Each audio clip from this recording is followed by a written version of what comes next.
kudune damkar iki. Lah iki kudune damkar, nek ora damkar ya ora iso no. Few moments later.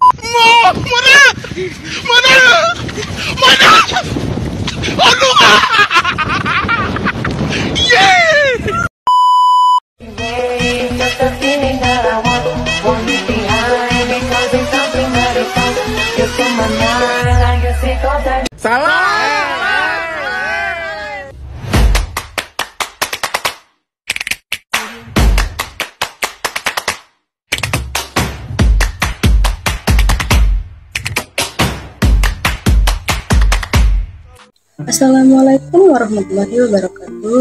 Halo semuanya, perkenalkan nama saya Thalia Mistura dengan NIM 22021148. Yang saya hormati Ibu Risna Dewi, Esos MSc, selaku dosen pengampu mata kuliah Etika Administrasi Publik. Nah, kali ini saya akan membahas materi mengenai legitimasi kekuasaan negara untuk melengkapi tugas akhir semester Etika Administrasi Publik. Legitimasi kekuasaan negara merujuk pada penerimaan dan pengakuan masyarakat terhadap kewenangan, keputusan, atau kebijakan yang diambil oleh seseorang pemimpin atau pemerintah. Hal ini mencakup sejauh mana masyarakat mau menerima dan mengakui otoritas dan kekuasaan pemerintah. Selanjutnya, bentuk legitimasi. Nah, di sini ada beberapa bentuk legitimasi yang dapat ditemukan dalam konteks politik dan kekuasaan negara. Berikut adalah beberapa bentuk legitimasi yang umum digunakan. Yang pertama, legitimasi tradisional berdasarkan pembagian masyarakat menjadi keluarga kaya dan kepercayaan masyarakat pada pemimpin yang berasal dari keluarga kaya. Yang kedua itu ada legitimasi ideologi, situasi di mana pemimpin menyediakan ideologi yang diterima oleh masyarakat dan dapat memperoleh dukungan mereka. Yang ketiga, legitimasi kualitas pribadi berdasarkan keterampilan dan reputasi pemimpin dalam menjaga kesejahteraan materi masyarakat seperti fasilitas kesehatan, sarana pendidikan, kesempatan kerja, dan modal. Yang keempat itu ada legitimasi prosedural, melibatkan pemimpin menjadi pemegang kekuasaan dengan mengikuti prosedur yang ditetapkan oleh hukum dan konstitusi. Yang kelima itu ada legitimasi instrumental, berdasarkan kemampuan pemimpin dalam menjamin kesejahteraan materi masyarakat dengan cara menjanjikan dan memberikan kesejahteraan. Dalam konteks politik dan kekuasaan negara, legitimasi merupakan hal penting untuk memperoleh dukungan dan pengakuan masyarakat terhadap kewenangan dan kebijakan yang diambil oleh pemimpin. Oleh karena itu, pemimpin harus memperoleh legitimasi dengan cara yang tepat dan sesuai dengan konteks sosial, politik, dan norma yang mempengaruhi masyarakat. Nah, selanjutnya objek legitimasi kekuasaan. Yang pertama itu ada masyarakat politik, yang kedua hukum, yang ketiga itu ada lembaga politik, yang keempat pemimpin politik, yang kelima kebijakan. Nah, berikutnya di sini juga ada sumber kekuasaan. Pertama, kekuasaan paksaan atau coercive power. Kekuasaan ini berasal dari kemampuan pemimpin untuk menghukum atau memaksimalkan pendapatan masyarakat melalui penggunaan kekuasaan fisik atau punishment. Yang kedua itu ada kekuasaan legitimasi atau legitimate power. Kekuasaan ini didasarkan pada dukungan dan pengakuan masyarakat terhadap putusan dan kebijakan yang diambil oleh pemimpin, seperti legitimasi tradisional, ideologi, dan hukum. Yang ketiga itu ada kekuasaan keahlian atau expert power. Kekuasaan ini berasal dari kemampuan dan pengetahuan yang dimiliki oleh pemimpin atau para ahli dalam bidangnya, seperti ilmu pengetahuan teknis, profesional, atau keahlian. Yang keempat itu ada kekuasaan penghargaan atau reward power. Kekuasaan ini berasal dari kemampuan pemimpin untuk menyediakan penghargaan atau hadiah bagi orang lain, seperti gaji, promosi, atau penghargaan jasa. Yang kelima itu ada kekuasaan referensi atau reference power. Kekuasaan ini berasal dari daya tarik atau karisma yang dimiliki oleh pemimpin yang membuat mereka diperkira tinggi oleh masyarakat. Yang keenam itu ada kekuasaan informasi atau information power.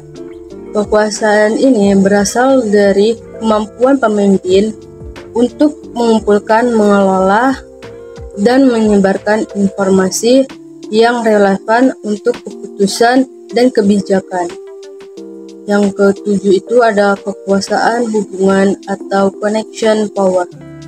Kekuasaan ini berasal dari hubungan dan koneksi yang dimiliki pemimpin dengan masyarakat, organisasi, dan institusi lain yang memungkinkan mereka untuk memperoleh dukungan kerjasama dalam mencapai tujuan kekuasaan. Dalam konteks politik dan kekuasaan negara, sumber kekuasaan ini mempengaruhi cara memimpin, menjalankan tugas, dan menjaga kesejahteraan masyarakat. Oleh karena itu, pemahaman dan penggunaan sumber kekuasaan ini sangat penting bagi pemimpin untuk memperoleh dukungan dan kerjasama masyarakat. Nah, selanjutnya di sini juga ada contoh kasus legitimasi kekuasaan. Kasus legitimasi kekuasaan mengenai identitas politik dan polarisasi pemilu di Indonesia terjadi ketika politik identitas seperti agama, etnis, minoritas menjadi alat politik yang digunakan oleh kandidat dalam pemilihan umum.